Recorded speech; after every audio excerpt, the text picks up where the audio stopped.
Welcome back to Beers Up Sports Talk. Sibo in the house, Debo in the house. Victory Tuesday. Yep. I like Victory it. Tuesday. Victory Bills Tuesday. had the Monday night game. Let's get into it. D, what are you drinking tonight? I have from Burlington Beer Company, Creatures of Magic. I think I've had this on here before. We got a Kraken. We have a Sphinx and Bigfoot and Pegasi and Gnomes. I think you had one of these the other day when you helped me cut a tree down. Yeah. I enjoy it. We did grown men stuff right there. We got some serious cans now. I've got Super Radiant from Treehouse. The can is something, and the color is beautiful. And of the tree houses that we had, that's really good. That was my least favorite. I know you said that. I don't like. I mean, we don't need to get into beer rating right now, which I mean we should. But like, that's a really good beer. I don't know. I think it is good. I'm the peach was too much for me. I'm not a big peach guy, so I think that's why. All right, it's the peaches. All right, let's get off the peaches and talk football. Packers. Winners. Handled the Eagles. Ended Carson Wentz's career as an Eagle. Go ahead. Give it to me. Ended Carson Wentz's career as an Eagle. I don't know if I agree with that yet. I mean, we'll get into it. Moved to 9-3, second in the NFC, 30-16. It got a little close once Jalen Hurts did come in, but the offense was doing a pretty good job. Rodgers is playing at a level that I actually predicted at the beginning of the season, where I was like, he's gonna go win the Super Bowl for him. Not sure if I'm quite sure. I'm not quite there yet, but we'll see what happens. Don't stop now, baby. Don't stop. I know, right? But the thing that worries me, and it happens every game, they go into the tank very often, like where they just do 3 outs. They actually had 4 3-and-outs in the game, which doesn't seem like a lot, but they've pretty much only in that game it was a score or a 3-and-out. Mm-hmm. You can't score every time you have the ball, and I get that. I don't need them to do that, but 7-8 plays, get the defense some rest. I think that's the biggest thing I'm looking for is that defense needs some help. I got all excited. I'm like, we're getting sacks on the we're getting sacks on the Eagles. Everyone gets sacks on the Eagles. But then we weren't getting sacks on the Eagles because Jalen Hurts came in, and man, that guy, he gave them a little spark. We'll talk about him more later. We weren't ready for him. Well, of course not ready. You game planned all week for Carson Wentz, right. and Jalen Hurts' numbers weren't great. You may have gave him a spark, but it wasn't like he was running the ball up and down the field. No, I agree. But it was a 23-10 game, and then it was 23-17 or 23-16, and it got closer than I expected. Then Aaron Jones had that beast mode run where Bakhtiari and MVS, who dropped the ball again. Such a hater. But he was blocking great. So, in the end, good all around team win. Again, it felt like junk time points. So I'm not going to be mad. Like if as long as we keep winning, not many teams that are left are going to beat us, other than Tennessee is going to have a shot. But then you see what happened against Cleveland. So you never know what can happen. I'm looking forward to it. Let's keep it going. And I don't even know what to say anymore because they're winning. Well, and it's hard, right? It's hard when your team is doing what you hope they will do and what is expected of them, and they're performing like they should. Like Aaron Rodgers is playing at an MVP level. The running backs are handling their business. Devontae Adams is playing all-pro football. The defense is doing what we talked about, which is when they have the lead, being able to get pressure on the quarterback and make plays. Like that's all you can ask for. Did you see the interception by Savage? No. He was parallel to the ground. It was pretty awesome. Was it Savage? It was Savage.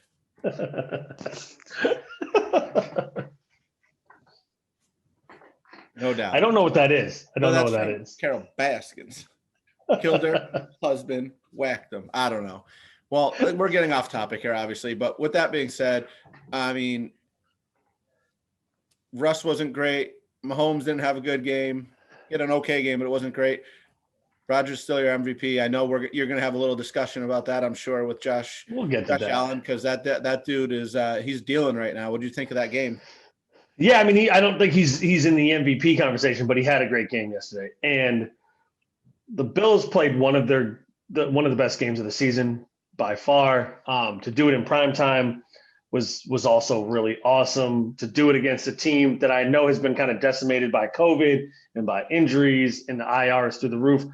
Had a lot of their guys back. I know Jimmy G wasn't back and such, but they had their wide receivers. They had their full stable of running backs. Their defense is still pretty good. Sherman came back last week and made plays. The Bills just had their number. They were just really efficient. Like, no big plays, but they just kept chipping away. The Niners played a lot of zone, a lot of cover 2, cover 3, and Allen, and I've said this in the past, like, when he takes what a team gives him, he's super dangerous. I mean, he completed over 80% of his passes yesterday with 40+ completions. He was just taking what they were giving him. You're going to give me 5, I'll take 5. You're going to give me 8, I'll take 8. And I don't know. Like, that's just a really well-played game by them. And the fact that their defense has gotten healthy, the bye really helped Tremaine Edwards get healthy. Matt Milano's back. AJ Klein's playing better. Levi and oh my goodness, my man Tre'Davious in the cornerback positions, like, those guys being healthy is just great. Like, when they're all there, they're a formidable defense. Was that right? Was that his pick was it the end zone? Yeah. That was ridiculous. Yeah. And speaking of ridiculous, Stefon Diggs breaking Verrett off on that route. I can't tell you, like, how grateful I am to have Stefon Diggs on the team. And I actually said on Twitter last night, that drive he didn't get the touchdown, but that drive when they needed to kind of like get the lead back to like 17 points, that was all him. They went to him. They hadn't really leaned on him all game, but it's weird. Like, he doesn't get any catches in the first half, and then all of a sudden he finishes with 9 for 92. He catches everything. He freaks defenders nonstop. Yeah, he's that like stutter in, back out. Yeah, ridiculous. Here's what I'll say. They should have beat the Niners, right? Yeah. They are a better team. They proved it last night. I will say this: wacky first quarter. I don't know if you saw. Mm-mm. Bills take it all the way down to the 1 yard line, get stuffed on 4th and 1. Niners take it 9. Well, wait a minute. So Bills take it all the way down to the 1 yard line, stopped on 4th and 1. Niners take it all the way down to the 1 yard line, stopped on 4th and 1. The very next play, Zach Moss coughs it up and gives it back to the Niners. Wacky first quarter, but the reality is the Bills got it going. They couldn't get stopped on offense. And to your point with that play with Stefon Diggs, they had to go man at some point in that game. And as soon as they went man, it was the Stefon Diggs show, because you can't cover him one-on-one. I watched that drive of the last score after San Francisco, like right after the interception. They scored. Buffalo scored, but San Francisco came right back. Down. Yep. But that next drive, it was like 5 passes to Diggs, and it was crazy. Yep. And one thing I'll say, I really enjoy Cole Beasley. I don't know how you feel about him, but man, I saw people tweeting it, like, dude's always open. He is so good for Josh Allen. Like, again, like, Stefon Diggs is the ultimate weapon, right? Like, there was a play in the first half where he freaked Richard Sherman, and Richard Sherman had to grab him. Yes. But he ran right by him. He's like that weapon. John Brown, who wasn't he was on the IR, he's a burner. And Gabriel Davis is the rookie, big guy. You can throw it up to him. Cole Beasley is just always there. His routes are tight. He's always open. He knows where to be. Allen's got that relationship with him. And the last couple of weeks, he's been balling out. Absolutely balling out. Yeah, he's Josh Allen's Edelman or Wes Welker. Yep. And he doesn't. And the thing is, he doesn't drop it. Like, that's the other thing. He doesn't drop it. And when you're in the slot and you're running these crossing routes and you're in traffic, you can't drop the ball. I mean, Ayuk dropped that ball last night for the interception. I mean, when you're in the middle of the field, like, you just can't bobble it, pop it up in the air, and then it lands in somebody's hands. No doubt. But hey, 9-3. 9-3. 9-3. The Buffalo Bills are 9-3. And we need to, because apparently the Dolphins are going to keep winning too. Here's what I'll say. Again, to your point, 34-24. It was really 34-17. Garbage touchdown at the end. Whatever. On to Pittsburgh at home against the Steelers. Let's fucking go. Yeah, I'm looking for that's going to be a good game. Yeah, it's going to be interesting. It's going to be interesting because the Steelers defense isn't as good. They've lost two of their main guys to ACL injuries, and it's having an impact on that defense. No, I agree. And I say that only because the Bills having a healthy defense these last 2 weeks coming off the bye, their defense has been much better, making plays on defense and doing the things that we thought they were going to do based on how good their defense was last year. Yep. All right, let's move to the takeaways because I need a sip of my beer. D, what you got first? So I'm gonna overreact because I've never done that before. I'm gonna overreact to Justin Herbert's stinker versus the Patriots. And I'm gonna say that we need to start thinking about Justin Jefferson and James Robinson as the real Rookie of the Year candidates. Sunday was the first time since week 9 that anyone other than James Robinson carried the ball for Jacksonville. Jefferson has 61 receptions, 1,039 yards, and 7 touchdowns in 12 games. And Robinson is averaging 4.6 yards, has almost 1,000 yards and 7 touchdowns. Herbert's not winning, and I know neither of those other two teams. Correct. But they've played all season. Herbert did not. I mean, I know it's an overreaction, but I think that we have to now sit there and think about them as real candidates. Because I mean, I gave it to Hebert last week. I was like, it's over. Like there's no doubt that he's going to win the Rookie of the Year now that Burrow's gone. But I'm telling you, if Jefferson and Robinson keep doing what they're doing, it's going to be a lot closer if he has a couple more bad games. Bro, you're just making assumptions. Hebert's the Rookie of the Year. I mean, Robinson's having a great season. Jefferson's had a bunch of stinkers. Like, if you're going to talk stinkers, Jefferson's had some games where he's been non-existent. Yeah, Hebert had a bad game against the Patriots. It's about that time in the season where the Patriots defense starts to show up. I assume at this point in the year, the Chargers know that they're out of the playoffs. You're going to see a little bit of dip in performance. Not surprised that they got blown out by a team that was probably fundamentally sound. I don't know. He's still my Rookie of the Year. The guy, to your point, has not played all season, and his numbers are off the chains. He hasn't played well his last 2 games. Okay. That's great. That's great. Let's see how. If you're going to assume that he's going to have bad games the rest of the year, I'm going to assume that he's going to have good games the rest of the year. Fair enough. I told you I was overreacting. I know. All right. The New York Jets had a chance to win a football game. And there was one play left in the game. Yeah. And the only play was a bomb to the end zone. Yeah. And the defensive coordinator for the New York Jets called an all-out blitz and left his cornerback out on an island, and he got roasted. And they lost, and Greg Williams got fired. Fair or not fair? Oh, not fair at all. No, he's like, let me just try to get the ball out of his hands quickly, and then they can't score this long touchdown. They have no shot. Listen, if anyone should go, it's Gase. Like that. Keep him around, baby. He's offensive genius. All right, hold on. Because this was on my takeaway. I have to read this directly because I will not remember this at all. You ready for this? The Jets set the house, 7 pass rushers on the Raiders game-winning touchdown, a Hail Mary type situation where only a touchdown hurts them. It's an unheard of play call in our data set since 2006. They're the only team in our data set to send 6+ pass rushers that met all 3 qualifiers for score, lead, and distance to go. Final 15 seconds of regulation between a 4 and 8 point lead and 40 yards plus to the end zone. Entering today, there had been 251 pass plays in that situation since 2006. That was the first time that's ever happened. So now that I read that, yes, I mean, it makes sense, but they're looking for a scapegoat. Like, I was going to say, he's going to get fired at the end of the season anyway. Like, and Greg Williams is a clown anyway. Yes, I mean, he had bounties out on people.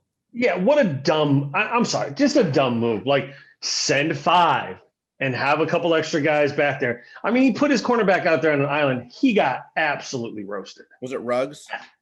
Ruggs absolutely torched him. And like, it wasn't even close. Like, I'm sorry, Greg Williams, you're an idiot. And you know what? Maybe you were just like, screw it. It don't really matter. My team sucks. We're not going to win a game. I don't know. I assume he just doesn't want his name in the record books as being the defensive coordinator for a team that went 0-16. On some reason, on some level, I can't blame him. But like, man, you an idiot, straight idiot. Yeah, I don't know what you got. Yeah, what do you got next? I got Jalen Hurts. So when I originally was looking at the man that ended Carson Wentz. No. So, yesterday I was doing my notes and I said that he needed to start for the Eagles moving forward. We've had the conversation with Hebert, Tua, Burrow, like, give the rookies a shot. Now this is a little bit different because Wentz is, he's been pretty good this year. They have no offensive line. They have, he's been bad. He has been really bad, but I mean, he's under pressure a lot. And there were a couple of things that I noticed that was better. He at least could evade the rush to get out of the pocket.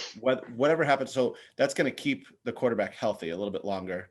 Maybe they're just saving Wentz to say, let's get some line for next year, and there'll be a competition unless Jalen Hurts plays, but unless he plays well. I just, that was really bad watching Wentz, and he actually looked good at a couple points because Green Bay's defense didn't do great in the first little bit. But man, he is terrible. He's got no line. He's got no speed to avoid the rush. Hurts, they started doing the RPO, and that's when the offense started going. At worst comes to worst, you find out that Hurts is not the quarterback you drafted, and you stay with Wentz next year. And then the best thing that happens is he does really well. And when you're only 2 games out of a playoff spot, he maybe gets them to the playoffs because the team,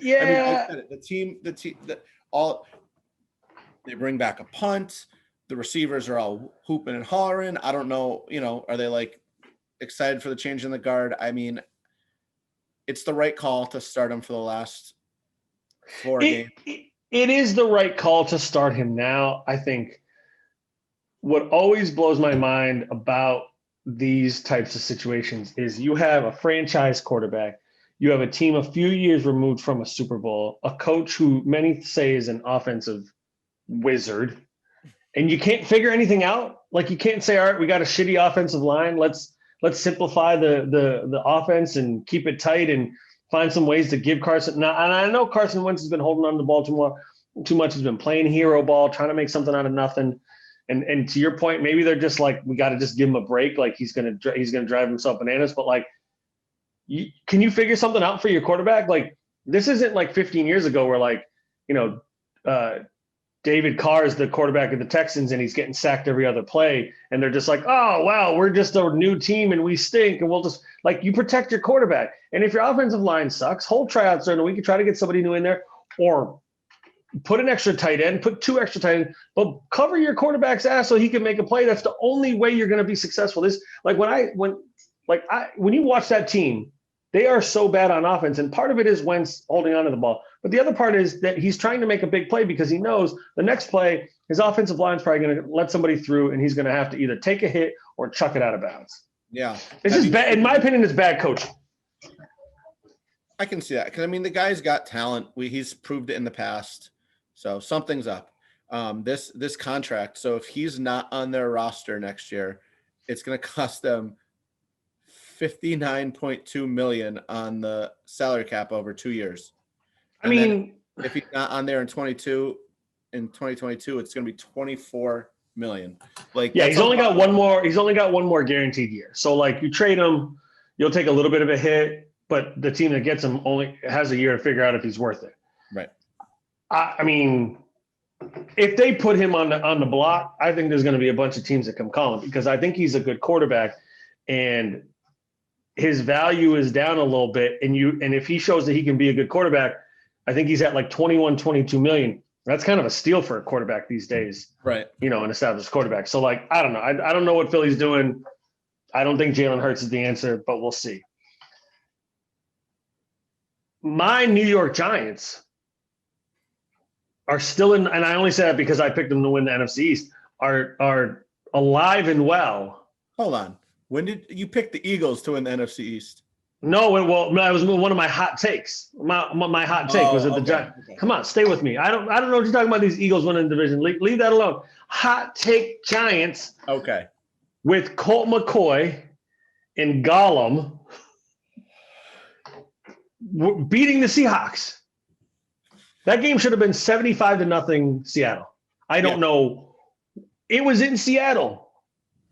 Colt McCoy hadn't started a game all season. I didn't even know he was on a team until like Saturday. And they beat the Seahawks. Yeah, they made it rough for Russ and Metcalf and Lockett. They do have a really good defense. They do. And people haven't been taking it seriously because they haven't played a ton of great teams. They've played some good teams, but they haven't played the upper echelon teams. But that's a pretty good defense because if you can hold Seattle to where they scored 12 points, it was like 17-12. Like that's ridiculous. Oh, did they? I think they got a touchdown late, right? You might have. You know what? I'm not even sure. No, you're right. That touchdown was right. Right. Yeah. I don't know. It's Seattle is a team that was rolling earlier this year, and to your point, like they don't have a defense that is good enough to get off the field. And so when you let Gollum run for 135 yards, and I mean, Colt McCoy only threw for like 110? Yeah. It was like, I mean, that's not good for Seattle because not every playoff game is going to be a shootout. Like the Saints are going to lock them up if that's the case. Right. Because the Saints defense is the real deal. Like you're going to run into a buzzsaw. So like they got to figure something out. And again, their defense isn't what it was obviously a couple of years ago, but even, I mean, they're just that I don't even know what to say. Like Seattle, that blew my mind. Like I'm happy for the Giants because they've kind of turned the season around, but like I mean, Seattle should have scored 50 points. We talked about it for your Pick'em League, and I was like, oh yeah, there is no doubt in my mind that that's an easy win for Seattle. I mean, I picked both against both New York teams, and they both got me. Motherfucker. What are you gonna? You got one more or what? Sure, I can make one up. No, I got one more. I got one more. I mean, well, why don't you go? And if you don't hit it, all I wanted to shout out is the statement game by the Cleveland Browns yesterday. Yeah, they punched the Titans in the mouth. The Titans almost made it all the way back, but Baker Mayfield's playing some good quarterback these days. I know you hated on him early in the season. Mm-hmm. He's playing some good quarterback. He's playing better without OBJ. They got that two-headed running machine, and they held Derrick Henry to like 60 yards, which again, they were down early, so they had to throw it more. But like anytime you keep Derrick Henry to 60 yards, you call that a win. But I mean, you have to stop him early in the game for them to fall behind, right? I mean, so you have to give him credit there. So yeah, it's that North is now interesting with Pittsburgh losing to that Washington football team. Shout out to them for taking the undefeated team. It was funny because I think last week I said I wanted to pick Washington to win the division. And I looked at the schedule and I was like, oh, never mind. Now they go out and win this game and they're still in it. I think you're probably right. The Giants will be the team that wins this. Granted, I don't know what's happening in the Cowboys-Ravens games right now, but what's crazy, I'll just say this, like what's crazy about that NFC East is look at the quarterbacks. I mean, at the start of the season, you got Dak, you got Daniel Jones, you got Carson Wentz, and you got Haskins, the young rookie. Now you got Alex Smith, Colt McCoy, and Andy Dalton, and Jalen Hurts. You got, I mean, it's like the division of misfit toys, man. Like the division it stinks, but they're all winning games now. I mean, not everyone, but like they're all winning games now, and it doesn't make any sense. Yeah, it's gross. Like I like every Sunday I look at playoff, like, you know, when the standings are out, I look at the playoffs and I'm like, why is there a team that's 3? Oh, never mind. NFC East. It's gross. And you know what? They might end up being like 8-8, 7-9. I mean, it's not the worst thing I've ever seen, but like It also is interesting because when you look at like the AFC right now, you've got Steelers and Chiefs at 11-1, Bills at 9-3, but Cleveland's 9-3, Dolphins are 8-4. The Ravens are right there. Like you got to have a pretty good record to even be sniffing the playoffs. The same for the NFC, but like that division is just kind of like out there in obscurity. And I did have the fourth one, so let me shout this one out real quick. So 3 weeks ago, the Arizona Cardinals were 6-3, first place in the NFC West. That was when I was like, 3 teams are going to make it from this division. That was my hot take. Since then, they have fallen 6-6, and they're now fighting for the 5-7 seed with 9 other teams. Gotta figure out why is this happening. The competition has gotten a lot harder. They've played. Their L's have been Seattle, Miami, the Rams, and the Patriots. And let's be clear, D. Don't lose sight of the fact that they should have lost to the Bills. Well, that's where I was going with next. Their one win was a Hail Mary, where if you knock it down, it's over. So you're talking about they could be 5-7 right now. You know, they're not using Hopkins as much as they were at the beginning of the season, but that could be going back to Kyler Murray's shoulder. And then people are starting to understand the RPO for him, and he's not running as much either. So, again,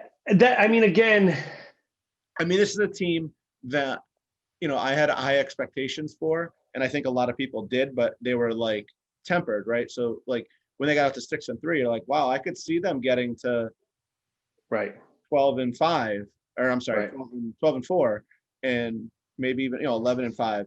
But now, like, teams figured them out. They're still young, even though Hopkins. They're still young, and Fitzgerald.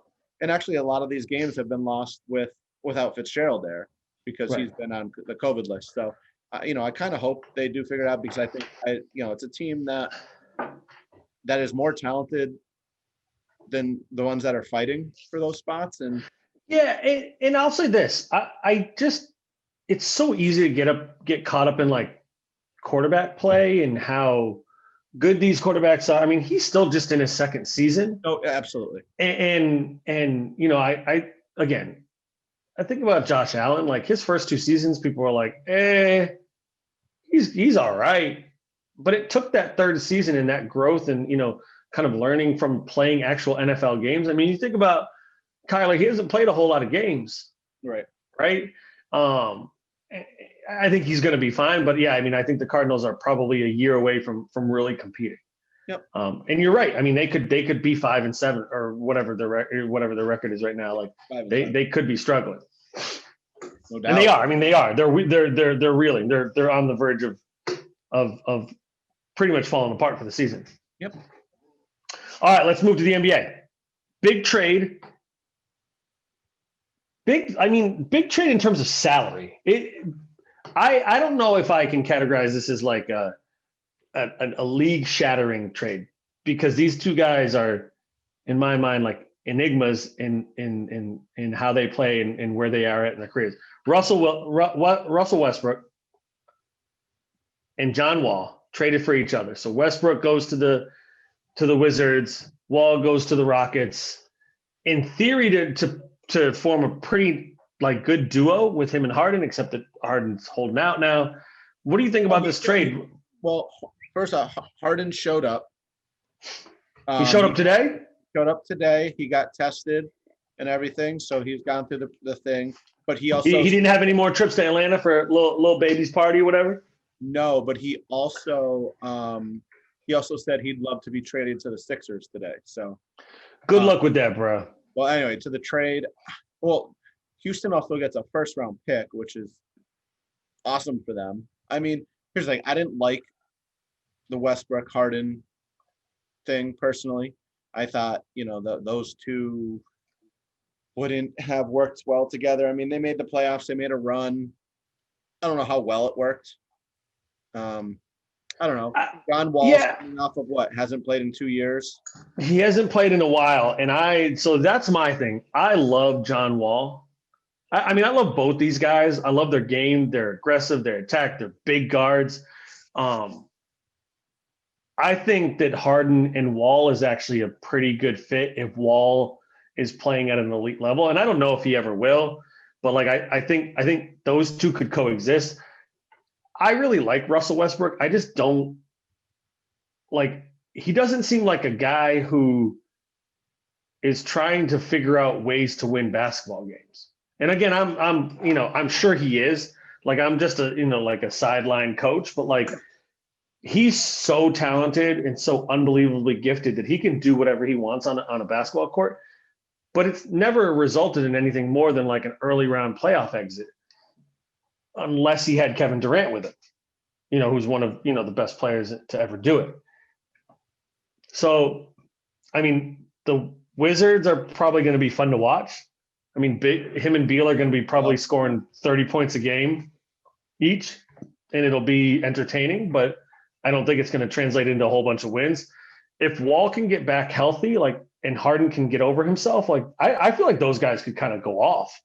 Yeah. I think they got to rebuild that team because, I mean, they pretty much got rid of anyone that was taller than 6'7" just to play fast speed ball. And I know small ball is the thing, but you still need that one guy that can do it for you. And Harden is going to get traded wherever they trade him. Right. Whoever gives him the best package. He can't really veto a trade. He's got 3 years left on a deal.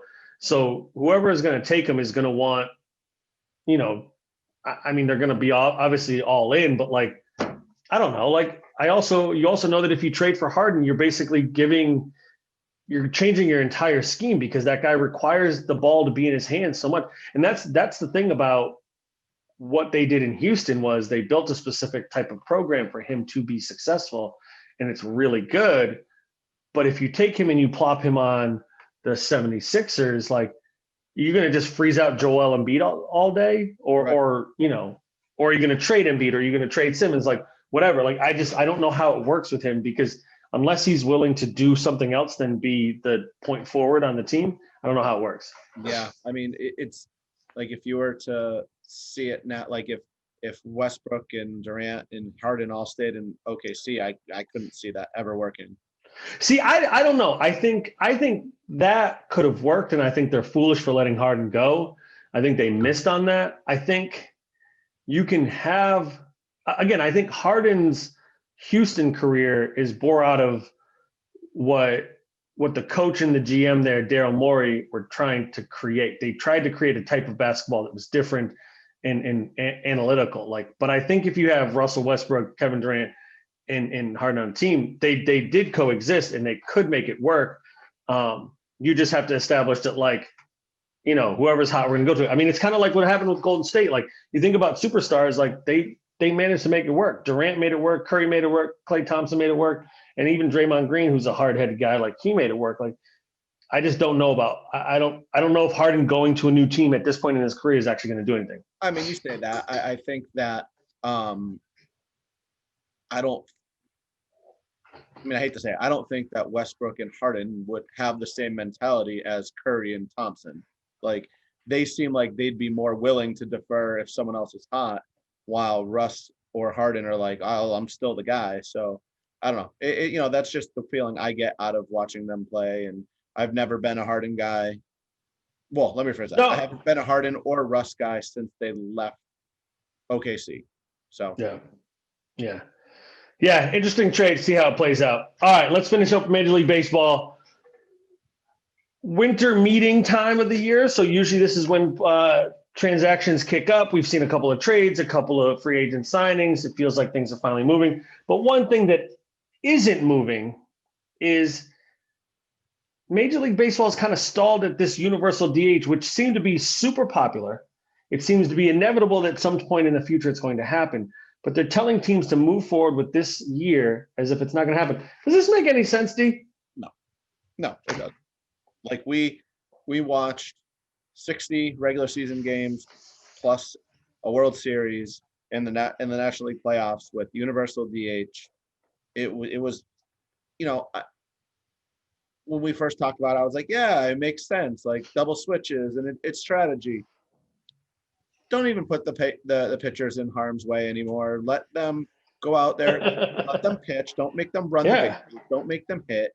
Like, I want to see hitters hit and pitchers pitch. I don't want to see pitchers sacrifice bunt. Like, was I calling for sacrifice bunts during the playoffs as a Braves fan? Yes, but it doesn't need to be the pitcher.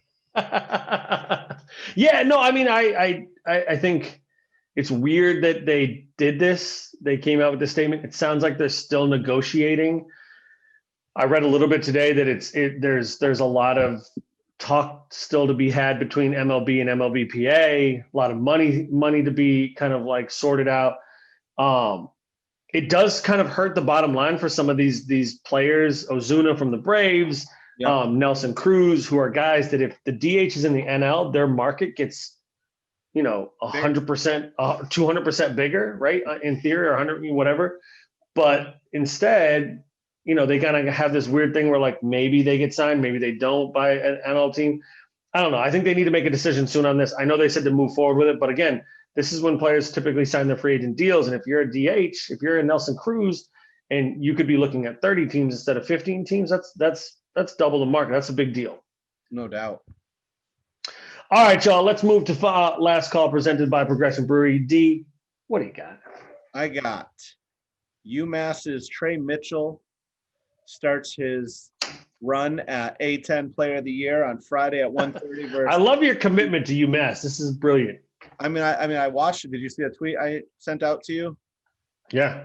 That clean block against Rhode Island last year. Mm-hmm. But they got 3 games in the next 8 days. They're all like 1:30 starts. They're on ESPN Plus. Get out there, watch them. If you're local to Massachusetts, start supporting them. I think they're gonna be pretty decent this year. I wish there was a real season so we could actually see how good they're gonna be. They just got off their COVID quarantine because I brought this up in a previous last call where there was going to be a Mohegan bubble and they didn't make it to the bubble because wah. But get out there, check out UMass. Trey Mitchell is going to make a run at that A10 Player of the Year this year. I love it. And I'm going to finish up with Dez Bryant, who, I'm not, you know what? I'm not going to finish up with Dez Bryant. I'm going to say that Dez Bryant got pulled off the field tonight just before the game started because he tested positive for COVID. There are pictures of him hugging members of the Cowboys on the sidelines shortly before he got pulled off. Those tweets have been deleted, which is a clown show, if you ask me. The